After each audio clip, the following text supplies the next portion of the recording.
NCP ৮ দলীয় জোটের সাথে যোগ হওয়ার পর থেকে একটা গুঞ্জন শোনা যাচ্ছে, ইসলামী আন্দোলন বাংলাদেশ অর্থাৎ চরমোনাই পীর সাহেব নাকি জামাত থেকে ভেঙে যাচ্ছে, ৮ দলীয় জোট আর থাকছে না। এই প্রপাগান্ডা গুলো কারা ছড়াচ্ছে এটা তো বুঝতে পারতেছেন।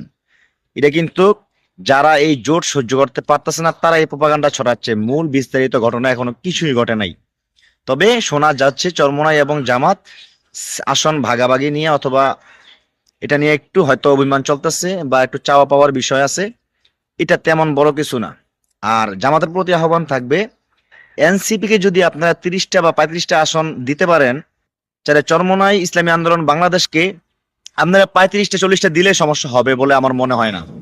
কারণ এনসিপি জামাতের ঘোর বিরোধিতা করেছে। ভালো ভালো সাইদি সাহেব বা কাদের মোল্লা আপনাদের অতীতের যাদের রক্তের বিনিময়ে জামাত প্রতিষ্ঠিত হয়েছে তাদেরকে নিয়ে সমালোচনা করছে, একদম খারাপ ভাষা সমালোচনা করছে। তাদেরকে যদি আপনারা আপনাদের এই সমঝোতার ভিত্তিতে যোগ দেওয়া ৩০টা সিট দিতে পারেন, চরমোনাই পীর সাহেব কি ৩৫টা ৪০টা ৫০টা সিট পাইতেই তো পারে, স্বাভাবিক বিষয়। তো আমি কোনো দলের পক্ষে কথা বলতেছি না, একটু নিরপেক্ষভাবে বলার চেষ্টা করতেছি। আমি মনে করি যে চরমোনাই পীর সাহেব যদি আর জামাতের সাথে যদি একটা ফাটল তৈরি হয়, এটা কিন্তু কারোর জন্য ভালো হবে না। চরমোনাই পীর সাহেবের জন্য ভালো হবে না, জামাতের জন্য ভালো কিছু হবে না। এখানে বিরোধী দলের ফায়দা অবশ্যই হয়ে যাবে।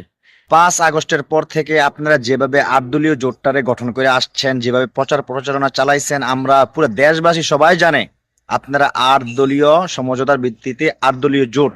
সেখানে এনসিপি এলডিপি যুক্ত হয়েছে ১০ দলীয় জোট, ভালো কথা। জোট সব সময় ভালো ফলাফল বয়ে আনে। এই ধারা ভিত্তিতেই কথা বলি যে আপনারা ফাটলটা ধরায়েন না শেষ মুহূর্তে আইসা। যদি চরমোনাই এককভাবে ৩০০ আসনে নির্বাচন করে ৫টা সিট পাবে কিনা সন্দেহ আছে। আর জামাত যদি চরমোনাইকে সারা নির্বাচন করে তাহলে কম পক্ষে ১৫টা সিট হারানোর সম্ভাবনা আছে। এটা এটা স্বাভাবিক ধারণা করলাম, বাকি আপনারা ভালো বোঝেন। আশা করব আপনারা এই শেষ মুহূর্তে আইসা এই ধরনের কাজ করবেন না, মিলেমিশে এই নির্বাচনে অংশগ্রহণ করেন। আমরা আপনাদের সুন্দর একটা ঐক্য চেয়েছি এবং চাইবো। ধন্যবাদ।